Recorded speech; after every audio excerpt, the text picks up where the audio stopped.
Hello aspirants, ये हमारा series में लेक्चर नंबर 41 और आज हम न्यू चैप्टर स्टार्ट करेंगे एम लक्ष्मीकांत पॉलिटी का।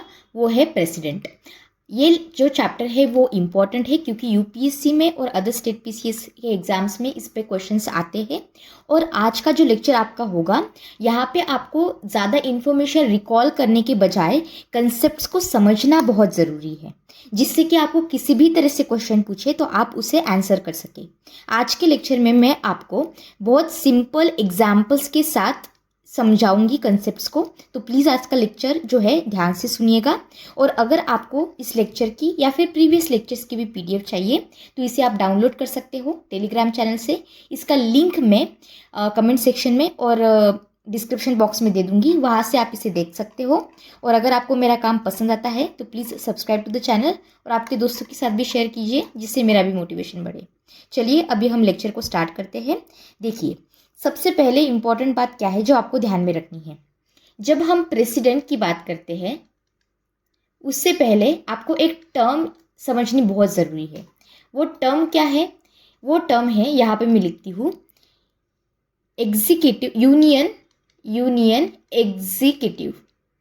अब इसका मतलब क्या होता है? अगर आपको कोई पूछे कि यूनियन एग्जीक्यूटिव का मतलब क्या होता है, तो आप ऐसा कह सकते हैं कि ये जो है ये एक टॉप मैनेजमेंट टीम है। ठीक है, अगर टॉप मैनेजमेंट टीम है तो इसके कोई मेंबर्स भी होंगे।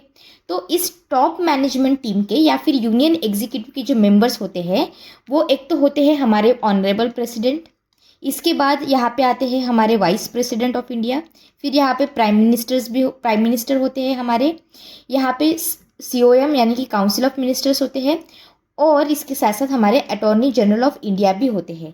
ये सब मिला के क्या बनाते हैं? ये सब बना के मिलाते हैं मिल के बनता है यूनियन एग्जीक्यूटिव, जिसे हमें पढ़ना है। क्योंकि आपके जो नेक्स्ट टॉपिक्स होंगे या फिर चैप्टर्स आप देखेंगे बुक में तो ऐसे ही है, प्रेसिडेंट है, वाइस प्रेसिडेंट है, हमारे प्राइम मिनिस्टर है, काउंसिल ऑफ मिनिस्टर्स है, एजीआई है। तो इसलिए आपको ये यूनियन एग्जीक्यूटिव आई होप समझ में आया है। अब इसमें आज हम जो देखेंगे वो देखेंगे हम प्रेसिडेंट। तो हम जब हमारे प्रेसिडेंट की बात करते हैं, इट्स एक्सट्रीमली इंपॉर्टेंट पोस्ट। हमारे प्रेसिडेंट जो होते हैं वो हेड होते हैं, किसके हेड होते हैं? Head of the Indian state. देखिए, ये बेसिक चीज़ें हैं बट एज अ फॉर्मेलिटी हम इसे देख लेते हैं। आई होप आपको ये सारी चीज़ें पता है, लेकिन फिर भी एक बार जल्दी देख लेते हैं। तो प्रेसिडेंट क्या हुए हमारे? ये हुए head of the Indian state. दूसरी बात इंपॉर्टेंट क्या है कि ये होते हैं फर्स्ट सिटीजन ऑफ इंडिया। कौन है फर्स्ट सिटीजन? तो हमारे प्रेसिडेंट फर्स्ट सिटीजन है। दूसरी बात क्या है? हमारे प्रेसिडेंट जो होते हैं ये डिनोट करते हैं, ये सिंबल होते हैं किस चीज़ का? यूनिटी का, इंटीग्रिटी का और सॉलिडेरिटी का, हमारी कंट्री के। इसलिए प्रेसिडेंट इज एक्सट्रीमली इंपॉर्टेंट। अब देखिए, दूसरी चीज़ जो हमें समझनी है वो है कि प्रेसिडेंट का इलेक्शन कैसे होता है। तो इलेक्शन समझना यहाँ पे ज़रूरी है। अब जो इलेक्शन होता है, सबसे पहले तो ये डायरेक्ट इलेक्शन नहीं होता है जैसे कि हम यूनाइटेड स्टेट्स ऑफ अमेरिका में देखते हैं। ये होता है indirect elections. Okay, indirect elections. और इनडायरेक्ट इलेक्शन के साथ साथ यहाँ पे जो इलेक्शन करवाते हैं वो होता है इलेक्टोरल कॉलेज। अब इलेक्टोरल कॉलेज में कुछ मेंबर्स होते हैं, और अगर जब मैं मेंबर्स की बात कर रही हूँ तो इस पे क्वेश्चंस बहुत सारे आ सकते हैं। अब यूपीएससी में इस पे क्वेश्चंस पूछे भी जा चुके हैं। यहाँ पे ये पूछते हैं कि इलेक्टोरल कॉलेज में कौन कौन आता है, कौन कौन नहीं आता है। स्टेटमेंट के फॉर्मेट में आपको एमसीक्यूज में पूछ ले तो आपको एलिमिनेट करना आना चाहिए। क्यों?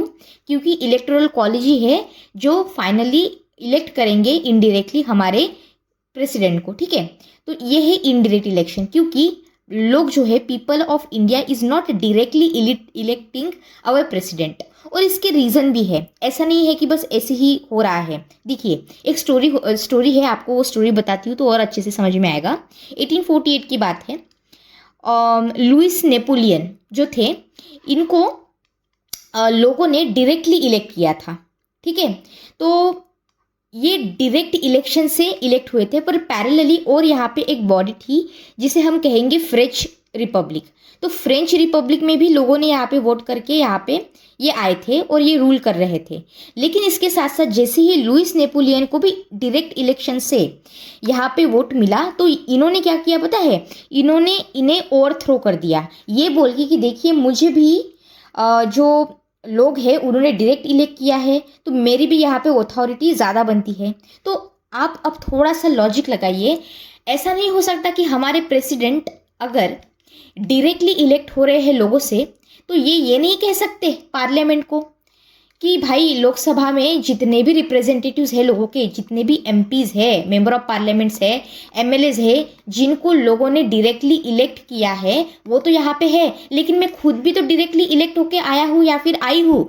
लोगों ने मुझे डायरेक्ट इलेक्ट किया है, तो मेरा जो रोल है वो आपसे बड़ा होना चाहिए या फिर आपकी इक्वल होना चाहिए। तो ऐसा भी हो सकता है कि अगर कोई डिसीजंस लेने हो या फिर कोई चीज़ करनी हो, तो इसमें दोनों के बीच, हमारे प्रेसिडेंट के बीच और एमपीज या फिर एमएलएस यहाँ पे ले लेते हैं, इन दोनों के बीच क्लैशेस है।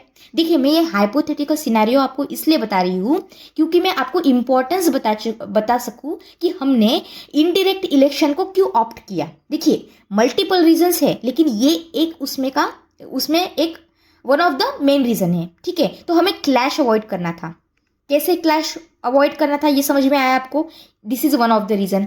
दूसरा रीजन यहाँ पे क्या है? देखिए, हमारी पार्लियामेंट्री सिस्टम है ना, तो पार्लियामेंट्री सिस्टम में ये सूट भी करता है। ये भी एक रीजन था कि हम प्रेसिडेंट के इलेक्शन के लिए, मतलब डायरेक्ट इलेक्शन के लिए न जाते हुए इनडायरेक्ट इलेक्शन के लिए गए। अब देखिए, हमारे इलेक्टोरल कॉलेज में कौन कौन आता है, कौन कौन नहीं आता है, ये समझना भी बहुत ज़रूरी है, राइट? तो ये समझिए आप। अब यहाँ पे मैं आपको बताती हूँ। देखिए, यहाँ पे है लेट्स से इलेक्टोरल कॉलेज। अब इस इलेक्टोरल कॉलेज में कौन कौन आता है, यहाँ पे ट्रिक क्या ध्यान में रखनी है आपको? आपकी ट्रिक यहाँ पे ये है कि जितने भी नॉमिनेटेड मेंबर्स है वो यहाँ नहीं आते हैं। क्या है आपकी ट्रिक? जितने भी नॉमिनेटेड मेंबर्स हैं वो यहाँ पे नहीं आते हैं। अब नॉमिनेटेड मेंबर कहाँ कहाँ से हुए? लोकसभा या फिर राज्यसभा से नॉमिनेटेड मेंबर्स नहीं आएंगे इलेक्टोरल कॉलेज में। और कौन नहीं आएगा इलेक्टोरल कॉलेज में? Nominated members of state legislature, of state legislative assemblies. ठीक है, इसके बाद देखिए, कुछ स्टेट्स में बाई कैमरल लेजिस्लेशन है, आपको पता है। तो यहाँ पे जब बाई कैमरल लेजिस्लेशन हो, लेट से यहाँ पे अगर स्टेट लेजिस्लेटिव काउंसिल की बात चल रही है, बाई कैमरल लेजिस्लेचर है, तो यहाँ पे बोथ नॉमिनेटेड के साथ साथ इलेक्टेड मेंबर जो होते हैं ये भी नहीं आएंगे। क्योंकि देखो, लॉजिक लगाओ थोड़ा सा, यहाँ पे क्यों स्टेट लेजिस्लेटिव काउंसिल नहीं आ रही है? क्योंकि स्टेट लेजिस्लेटिव काउंसिल हर एक स्टेट में तो अवेलेबल नहीं है ना। अगर महाराष्ट्र में है तो ज़रूरी थोड़ी है कि बाकी के सारे स्टेट्स में हो, ऐसा तो नहीं है। तो यहाँ पे क्या करते हैं, नॉमिनेटेड को भी नहीं लेते हैं और इलेक्टेड को भी नहीं लेते हैं। समझ में आया? इसके बाद यहाँ पे state legislative assemblies of Delhi and Puducherry, इनको भी इंक्लूड नहीं किया जाता है। अब देखो, यूटीज में सारी जितनी भी यूनियन टेरिटरीज है वहाँ पे डायरेक्ट कंट्रोल होता है सेंटर का। तो यहाँ पे सिर्फ और सिर्फ हमारी दिल्ली और पुदुचेरी ही ऐसे है जहाँ पे स्टेट लेजिस्लेटिव असेंबली है अवेलेबल। बाकी के जो यूनियन टेरिटरीज है वहाँ पे नहीं है। समझ में आया? आपको ये फैक्ट ध्यान में रखना है। तो यहाँ के हम नॉमिनेटेड मेंबर्स नहीं लेंगे। अब मेरा नेक्स्ट क्वेश्चन आपको ये आता है, थोड़ा सा लॉजिक लगाइए, सोचिए थोड़ा सा कि हम यहाँ पे नॉमिनेटेड मेंबर्स क्यों नहीं ले रहे हैं।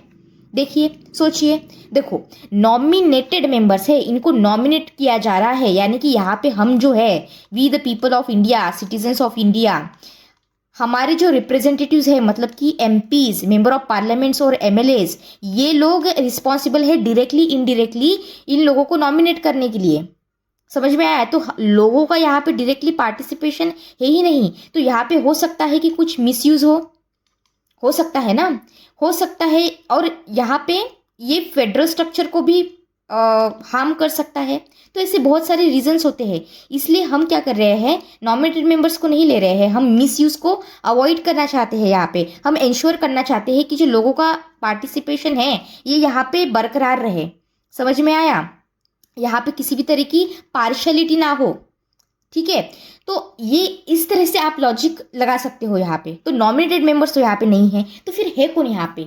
यहाँ पे है इलेक्टेड मेंबर्स। अब इलेक्टेड मेंबर्स कहाँ कहाँ से आते हैं? पहला तो यहाँ पे है कि elected members of both the houses. कौन से हाउसेस है पार्लियामेंट के? हमारे लोकसभा और राज्यसभा। तो यहाँ के इलेक्टेड मेंबर्स आएंगे।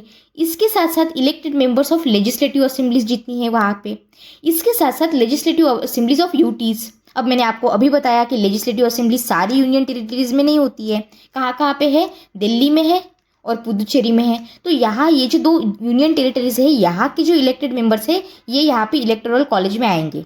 तो अगर अब मैं इन शॉर्ट आपको चीज़ बताऊँ तो आपको बस इतना ध्यान में रखना है कि इलेक्टोरल कॉलेज में कुछ एमपीज़ है और कुछ एमएलएज है।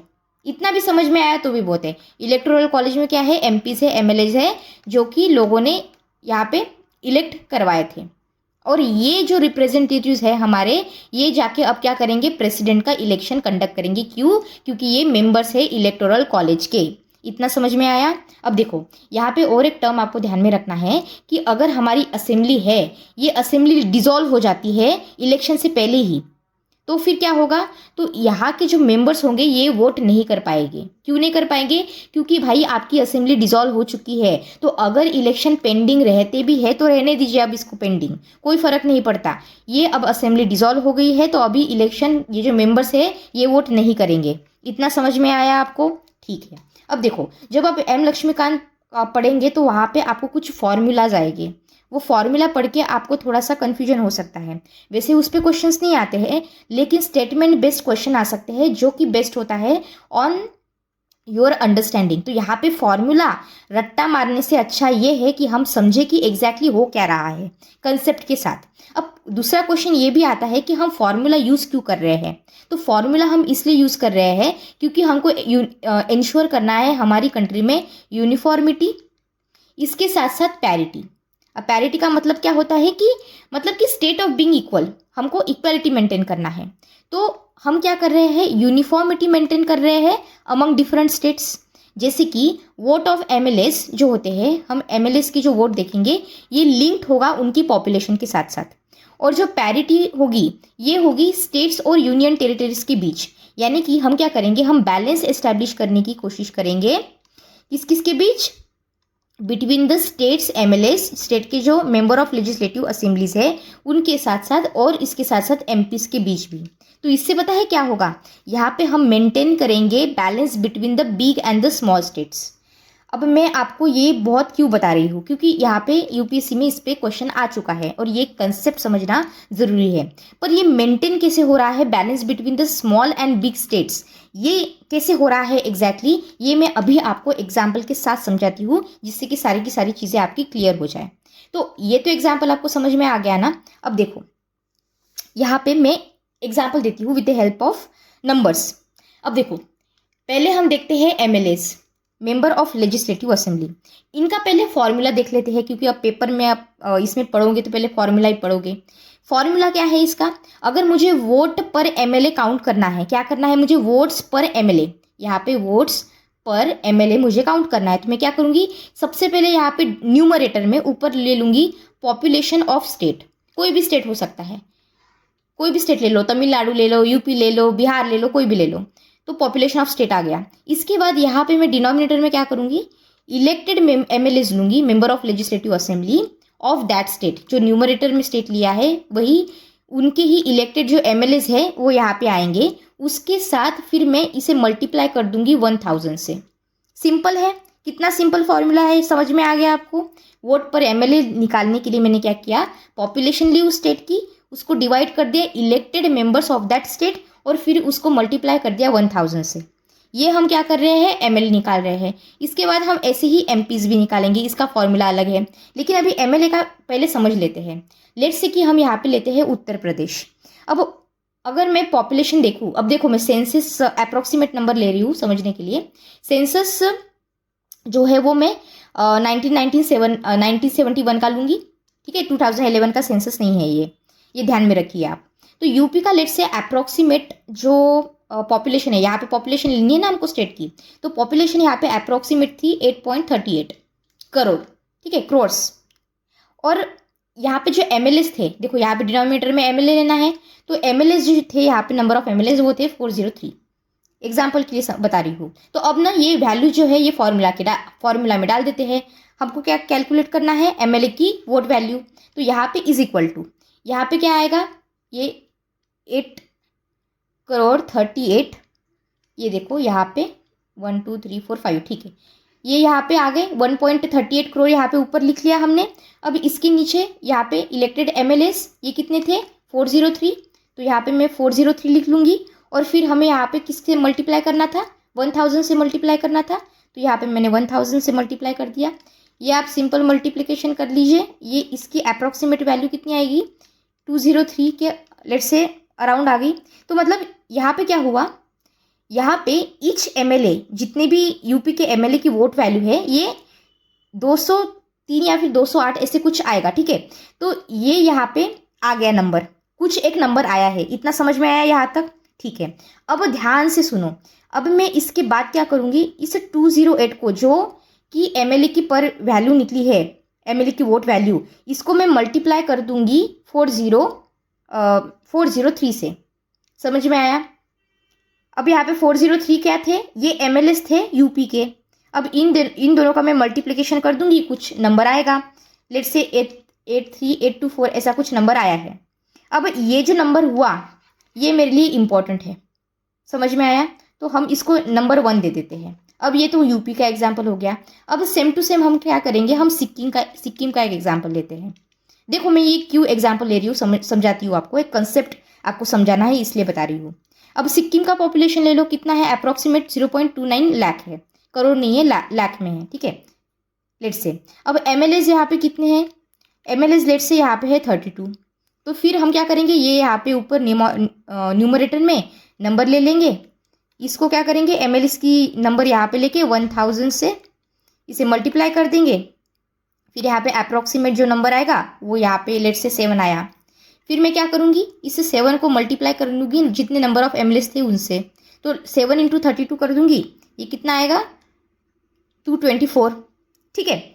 तो यहाँ पे क्या हुआ समझ में आ रहा है, ये लो इक्वेशन नंबर 2, तो ये इक्वेशन नंबर 1 और इक्वेशन नंबर 2। अब देखो यहाँ पे क्या हुआ, मैं बताना क्या चाहती हूँ आपको, यूपी की पॉपुलेशन ज़्यादा थी, सिक्किम की पॉपुलेशन कम थी, तो यहाँ पे जो नंबर है वो भी अकॉर्डिंगली कम आया है, और इसमें जो पॉपुलेशन था उसको इसने इन्फ्लुएंस किया है, इतना समझ में आया आपको। तो आपको यहाँ पे नोटिस बात ये करनी है कि यूपीएससी के जो पॉपुलेशन है उसे ज़्यादा वो वेट मिला है, उसे क्या मिला है, ज़्यादा वेट मिला है as compare to that of Sikkim. But its population जो 1 एमएलए की पॉपुलेशन थी, it doesn't carry the same vote value as a MLA in UP. यानी कि अगर आपको यहाँ पे स्टेटमेंट्स में बोले कि जो वोट वैल्यू है वो क्या 2 स्टेट्स की सेम होती है, तो नहीं, सेम नहीं होती है। यहाँ पे जो वोट वैल्यू है सिक्किम की वो अलग है दैट ऑफ यूपी, तो यूपी की वोट वैल्यू अलग हुई और जो सिक्किम है उसकी भी वोट वैल्यू अलग हुई। और यहाँ पे हमने ये इंश्योर किया है कि its population will play the role, लेकिन यहाँ पे प्रोपोर्शनल जो ये सारी जो चीज़ें हो रही है वो उसके प्रोपोर्शन में रहेगी, इट विल बी प्रोपोर्शनल। समझ में आया। तो यहाँ पे इस तरह से हमने इसको कैलकुलेट किया एमएलए को, ये हुआ मेंबर ऑफ लेजिस्लेटिव असेंबली। ऐसे ही सेम हम क्या करेंगे, एमपी को कैलकुलेट करेंगे। एमपी का क्या होगा, मेंबर ऑफ पार्लियामेंट। इसका भी सेम फॉर्मूला, बहुत सिंपल फॉर्मूला है, उसी तरह से आपको करना है, बस डिफरेंस ये है कि फॉर्मूला डिफरेंट है। यहाँ पे हम क्या करेंगे, न्यूमरेटर में यहाँ पे एमपी का कैलकुलेट करते टाइम पे टोटल वोट्स लेंगे हम। टोटल वोट्स किसके ले रहे हैं, ऑफ ऑल स्टेट एमएलएस, जितने भी स्टेट के एमएलएस है उनकी टोटल वैल्यू यहाँ पे हम न्यूमरेटर में ले रहे हैं। और उसको डिवाइड किससे कर रहे हैं, उसे डिवाइड कर रहे हैं हम total elected members, total elected MP से। अब यहाँ पे मैं मेंबर ऑफ पार्लियामेंट बोल रही हूँ, तो यहाँ पे Lok Sabha as well as Rajya Sabha, यहाँ पे दोनों भी चीज़ें आ गई। समझ में आया। तो ये हो गया फॉर्मूला। अब हाइपोथेटिकल स्पीकिंग लेट्स से कि मैं कुछ यहाँ पे नंबर लिख लेती हूँ कि टोटल वैल्यू ऑफ ऑल जो एमएलए वोट है वो लेट्स से कुछ ऐसा कुछ नंबर ले लेती हूँ। तो ये लेट्स से नंबर है। अब जो टोटल इलेक्टेड मेंबर्स है वो लेट्स से 77 है या फिर 776 है। तो इसका अगर कुछ डिवीजन वगैरह आप करो तो लेट्स से कोई अप्रॉक्सीमेट नंबर आ जाए 708 एक्सेट्रा कुछ, और फिर इन दोनों का मल्टीप्लिकेशन कर लीजिए आप, तो कुछ 7-8 नंबर की फिगर आएगी। ठीक है, तो ये क्या हुआ, ये हुआ नंबर ऑफ एमपीज का वोट। ठीक है, तो यहाँ पे बात ये है कि कंसेप्ट दूसरा यहाँ पे ये समझना है कि अगर मैं सिर्फ और सिर्फ एमएलएस को काउंट करूँ, लेट्स से मैंने ये फॉर्मूला काउंट किया ही नहीं, ये भूल गई मैं, इसको मैंने काउंट ही नहीं किया और सिर्फ एमएलएस को मैंने काउंट कर लिया, तो यहाँ पे क्या होगा, जो डोमिनेटिंग स्टेट्स है जैसे कि यूपी हो गया, बिहार हो गया, महाराष्ट्र हो गया, यहाँ पे क्या होगा, इनका डोमिनेंस दिखेगा। तो आपने बाकी के स्टेट्स को तो छोड़ ही दिया।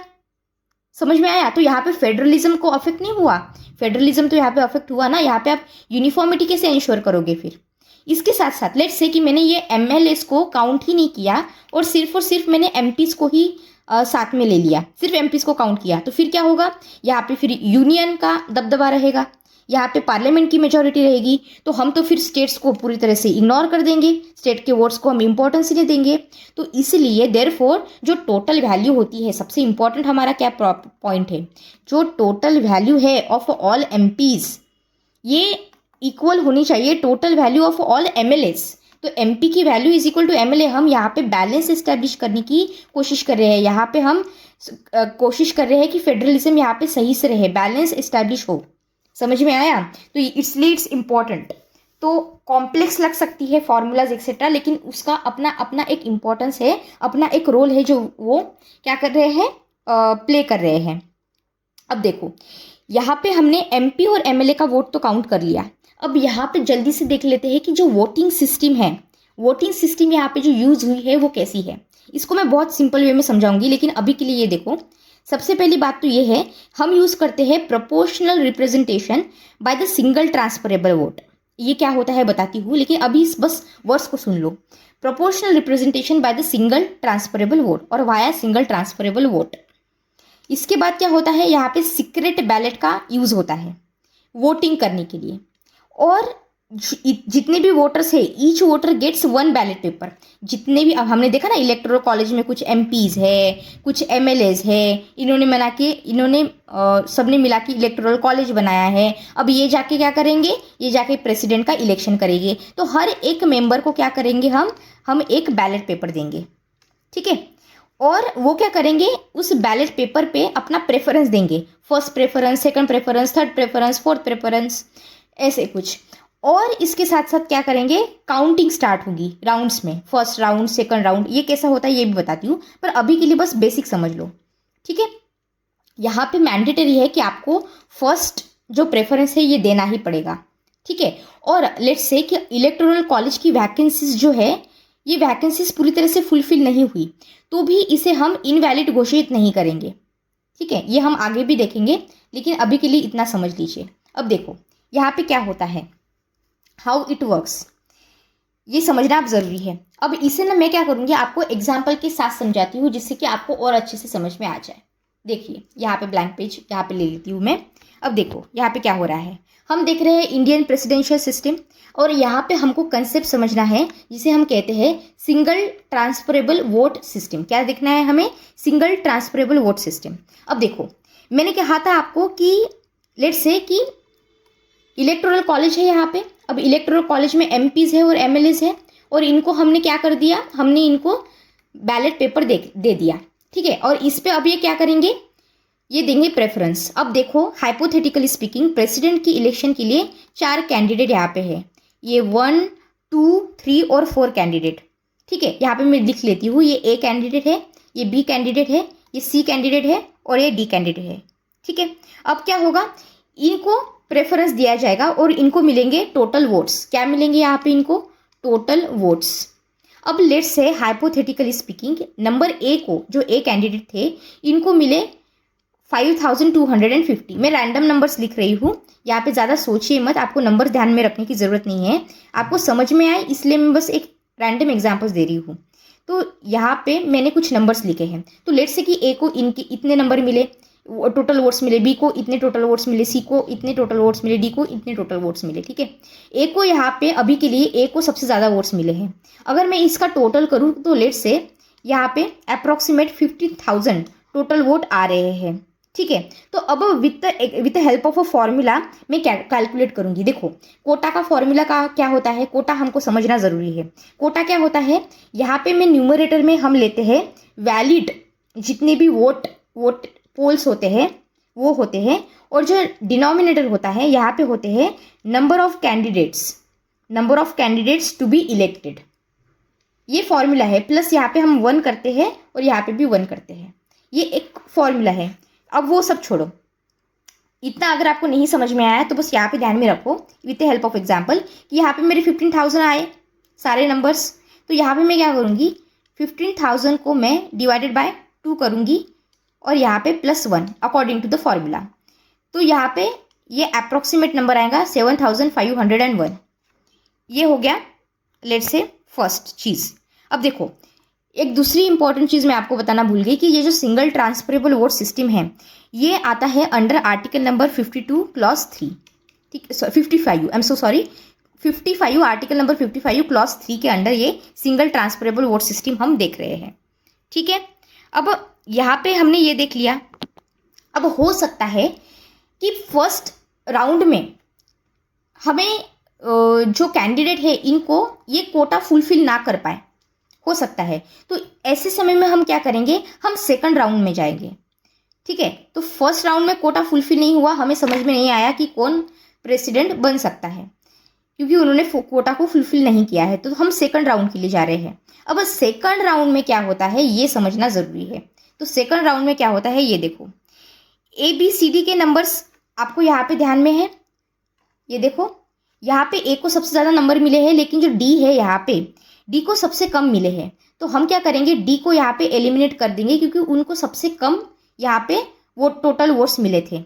और इनके जो ये नंबर था ना यहाँ पे D का नंबर यहाँ पे क्या था 2250। तो ये जो टोटल नंबर है इसे हम डिस्ट्रीब्यूट करेंगे किस किस के बीच, ये डिस्ट्रीब्यूट होगा A, B और C के बीच। समझ में आया ये स्टेप, समझो आप। फर्स्ट राउंड में क्या हुआ, फर्स्ट राउंड में कोटा फुलफिल नहीं कर पाया कोई भी कैंडिडेट, तो हम प्रेसिडेंट इलेक्ट नहीं कर पाए, इसलिए हम सेकंड राउंड के लिए जा रहे हैं। सेकंड राउंड में क्या हो रहा है, हम जो जिसे सबसे कम टोटल वोट्स मिले थे हमने उनको निकाल दिया और उनके जो नंबर्स थे वो हम क्या कर रहे हैं, डिस्ट्रीब्यूट कर रहे हैं A, B और C के बीच। लेकिन अब क्वेश्चन ये आता है कि आप ये डिस्ट्रीब्यूट कैसे कर रहे हो 2250 को, ये भी समझना ज़रूरी है। तो देखो यहाँ पे है A कैंडिडेट, यहाँ पे है B कैंडिडेट, यहाँ पे है C कैंडिडेट, यहाँ पे है D कैंडिडेट, इनको तो हमने एलिमिनेट कर दिया। अब लेट्स से कि जितने 2250 वोट्स थे अब इसे हमें डिस्ट्रीब्यूट करना है। तो जितने भी इलेक्टोरल कॉलेज में MPs थे और MLAs थे इन्होंने सेकंड प्रेफरेंस दिया होगा ना, कुछ MPs और MLAs ने A को सेकंड प्रेफरेंस दिया होगा, कुछ ने B को सेकंड प्रेफरेंस दिया होगा, कुछ ने C को सेकंड प्रेफरेंस दिया होगा। तो ऐसे हम क्या करेंगे, देखेंगे कि किस किस को सेकंड प्रेफरेंस मिला है और उसके अकॉर्डिंग हम डिस्ट्रीब्यूट करेंगे इन सारे वोट्स को। तो कैसे, लेट्स से हाइपोथेटिकली स्पीकिंग कि 300 जो A था, A कैंडिडेट, उसको सेकंड प्रेफरेंस दिया गया और उसे मिले 300 वोट्स। और B को कितने मिले, B को सेकंड प्रेफरेंस दिया गया तो उसमें उनको 1050 इतने वोट्स मिले। और जो C को है, C को भी सेकंड प्रेफरेंस दिया गया लेकिन यहाँ पे उनको सिर्फ 900 मिले। समझ में आया, ये हाइपोथेटिकल एग्जाम्पल आपको दे रही हूँ। तो यहाँ पे सबसे ज़्यादा किसको मिले वोट सेकंड प्रेफरेंस में, B को मिले। A पहले यहाँ पे था, A आपने ऊपर देखा, A को सबसे ज़्यादा वोट्स थे, लेकिन अब यहाँ पे है क्या, नहीं, यहाँ पे क्या हो गया, B को ज़्यादा वोट्स मिले हैं, सेकंड नंबर पे C को और फिर A को। यहाँ पे भी देखा जाएगा कि भाई वोट की जो कोटा है वो फुलफिल हो भी रहा है कि नहीं हो रहा है। अगर नहीं हो रहा है तो फिर हम क्या करेंगे, फिर हम थर्ड राउंड पर जाएंगे। समझ में आया, और थर्ड राउंड पे भी हम देखेंगे कि क्या क्या हो रहा है। तो अब देखो यहाँ पे क्या होगा, अब देखो मैं यहाँ पे लिख के देती हूँ आपको समझने के लिए, एक मिनट। देखिए अब यहाँ पे let's say A is equal to क्या होगा, ध्यान से सुनिए। यहाँ पे क्या होगा, A के हमने स्टार्टिंग में नंबर देखे थे, आपको याद होगा। देखिए A का यहाँ पे टोटल वोट कितना था 5250, B का कितना था 4800, C का कितना था 2700। अब ये सारे के सारे नंबर्स मैं यहाँ पे लिख रही हूँ। यहाँ पे मैं A का नंबर लिख लेती हूँ, वो कितना है 5250, प्लस यहाँ पे मैं क्या करूँगी, ये जो 300 एक्स्ट्रा सेकंड राउंड में वोट मिले हैं ये मैं इसको यहाँ पे ऐड कर दूंगी। तो ये कितना, आप सिंपल एडिशन कीजिए, 5550 ये आ जाएगा। फिर ऐसा ही मैं B के साथ करूँगी, B के साथ स्टार्टिंग में कितने वोट थे 4800, प्लस यहाँ पे B को कितना मिला 1050, तो इसकी टोटल कितनी हुई, यहाँ पे टोटल होगी 5850। ठीक है, अब C का देख लेते हैं। C इज इक्वल टू कितना था स्टार्टिंग में 2700, प्लस यहाँ पे इसको कितना मिला 900, तो यहाँ पे मैं इसको प्लस 900 कर दूंगी, ये टोटल कितना आएगा 3000 600। समझ में आया? यहाँ पे क्या हो रहा है अब? यहाँ पे सबसे कम किसको मिला है वोट? सबसे कम मिला है यहाँ पे सी को, तो सी को एलिमिनेट कर दो क्योंकि उसको सबसे कम वोट मिले हैं। अब देखो, इनिशियली ए को सबसे ज़्यादा वोट थे, लेकिन अब यहाँ तक आते आते क्या हुआ, यहाँ पे बी को ज़्यादा नंबर ज़्यादा मिले हैं, क्योंकि ए कितना है यहाँ पे? ए है यहाँ पे 5550 55550। यहाँ पे बी कितना है? 5850। तो यहाँ पे विनर कौन हुआ? विनर हुआ यहाँ पे बी। तो आपको समझ में आ रहा है, ज़रूरी नहीं कि फर्स्ट राउंड में ही जिसको सबसे ज़्यादा फर्स्ट प्रेफरेंस मिला है वही यहाँ पे जीत जाए। यानी कि यहाँ पे क्या हो रहा है, हम इंक्लूड कर पा रहे हैं जितने भी एमपीज और एमएलएज हैं उन्होंने सबसे ज़्यादा किसे पसंद किया है, और उसके अकॉर्डिंग फिर हम क्या कर रहे हैं, फाइनली हमारे जो प्रेसिडेंट है उनको हम उनका इलेक्शन हो रहा है। समझ में आया? आई होप ये एग्जाम्पल से आपको अच्छे से समझ में आ गया होगा।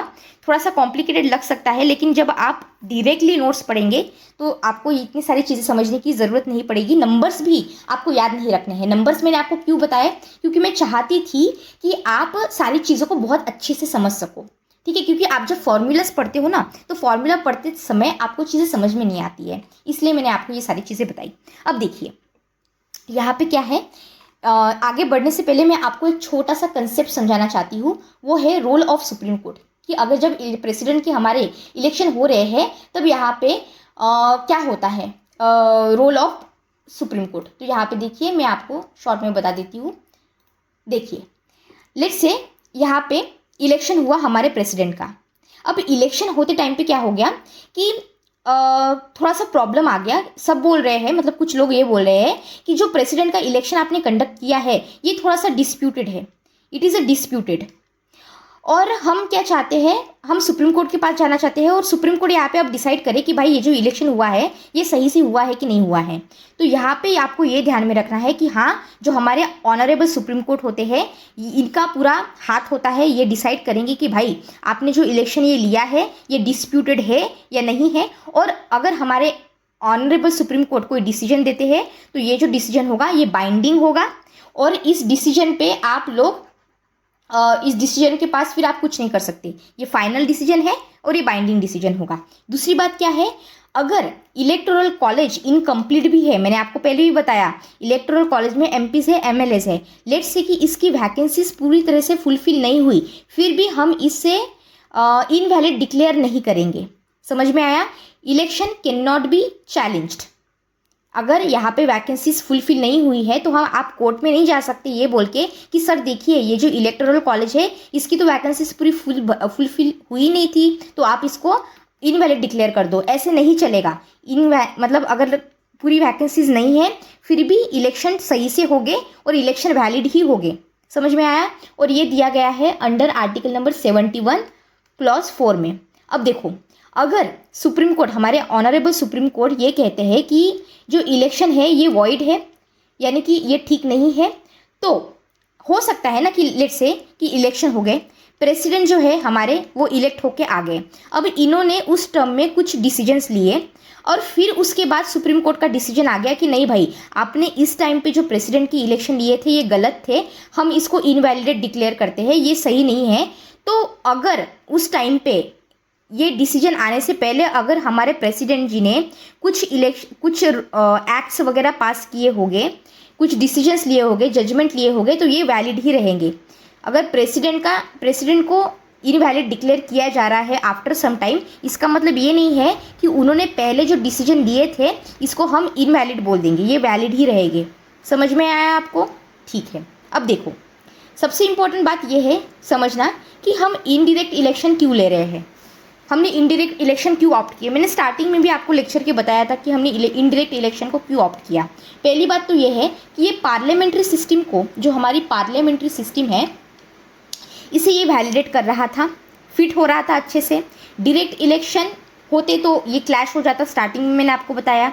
दूसरी बात ये है कि जो डायरेक्ट इलेक्शन है ये बहुत ज़्यादा कॉस्टली हो जाते, पैसे बहुत खर्च होते, टाइम की बर्बादी होती, फालतू में नेसेसरी नहीं था, तो ये भी एक बात थी। और जो इलेक्शन है ये एमपीस, सिर्फ अगर एमपीस लेते तो president would have reflected the ruling party of that parliament. मैंने आपको बताया ना कि हमने एमपीज के भी वोट को लिया है, एमएलएस के भी वोट को लिया है, हमने यूनिफॉर्मिटी और बैलेंस को एस्टैब्लिश करने की कोशिश की है।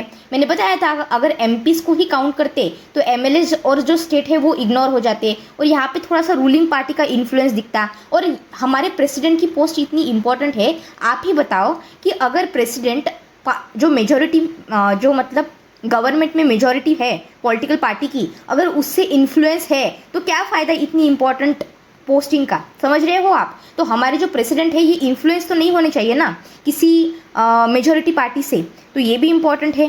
तो ये भी एक रीज़न था। तो अभी करंट सिस्टम अगर आपको कोई पूछे तो ये क्या करती है, करंट सिस्टम के अकॉर्डिंग हम इंश्योर करते हैं कि हमारे जो प्रेसिडेंट है वो रिप्रेजेंट करे union as well as state को इक्वली। समझ में आया। अच्छा, यहाँ पे एक क्लैरिफिकेशन देना चाहती हूँ मैं आपको टर्म्स की, कभी कभी आप जब पढ़ते हैं तो गलती हो सकती है। जब मैं बात करती हूँ प्रोपोर्शनल रिप्रेजेंटेशन की तो ये मिसनोमर है एक्चुअली। प्रोपोर्शनल रिप्रेजेंटेशन क्यों, क्योंकि देखो प्रोपोर्शनल रिप्रेजेंटेशन की बात चल रही है, यहाँ पे प्रेसिडेंट की सीट सिर्फ एक है, 2 या फिर 3 नहीं है, यहाँ पे सिर्फ एक प्रेसिडेंट की सीट चल रही है।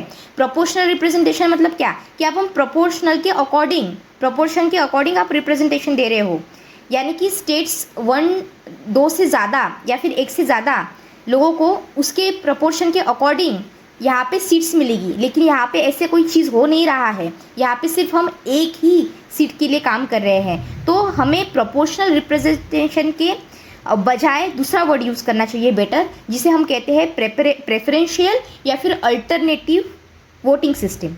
और जब मैं सिंगल ट्रांसफरेबल वोट की बात करती हूँ ना, तो यहाँ पे आप कंफ्यूज नहीं करना कि यहाँ पे सिर्फ एक ही बार हम वोट दे पा रहे हैं, क्योंकि यहाँ पे सिंगल वर्ड आया है, सिंगल ट्रांसफरेबल। तो यहाँ पे जो मेरा वोट है ये सिंगल नहीं है, इट इज़ प्लूरल, एक से ज़्यादा है। क्यों, क्योंकि आपने देखा मैंने मल्टीपल प्रेफरेंस दिए एज ए एमपी और एमएलए। मेरा जो वोट था वो मल्टीपल था। मैंने ए को फर्स्ट प्रेफरेंस दिया था, बी को सेकंड प्रेफरेंस दिया था, सी को थर्ड प्रेफरेंस दिया था, डी को फोर्थ प्रेफरेंस दिया था, ऐसा किया था। तो मेरा एक जो वोट था उसका मल्टीपल पर्पज़ के लिए यूज़ हुआ है।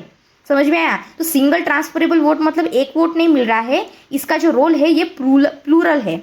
ठीक है, तो आज हमने ये देख लिया इलेक्शन। देखो प्रेसिडेंट का इलेक्शन समझना बहुत ज़रूरी है, डिफ़िकल्ट होता है। आई होप आपको सारी चीज़ें समझ में आ गई होगी। नेक्स्ट लेक्चर में हम प्रेसिडेंट के रिलेटेड जितनी भी इंपॉर्टेंट चीज़ें हैं, जैसे कि उनका टर्म, उनकी इम्पीचमेंट प्रोसेस, उनका क्वालिफिकेशन एक्सेट्रा, नॉमिनेशन रूल्स वगैरह, ओथ, अफर्मेशन, ये सारी चीज़ें अच्छे से और जल्दी जल्दी फटाफट देख लेंगे, क्योंकि समझने में बहुत ईजी है। ठीक है, तो ज़्यादा टाइम नहीं लगेगा। तो आप अच्छे से इसे रिकॉल कीजिए, रिवाइज कीजिए, और बिल्कुल भी आप स्ट्रेस मत लीजिए, अच्छे से पढ़ाई कीजिए। और थैंक यू सो मच। अगर आपको मेरा काम पसंद आता है तो please subscribe to the channel, और अगर आपको कोई भी क्वेरीज है तो आप मुझे कमेंट सेक्शन में बता सकते हैं। Thank you so much. God bless you all.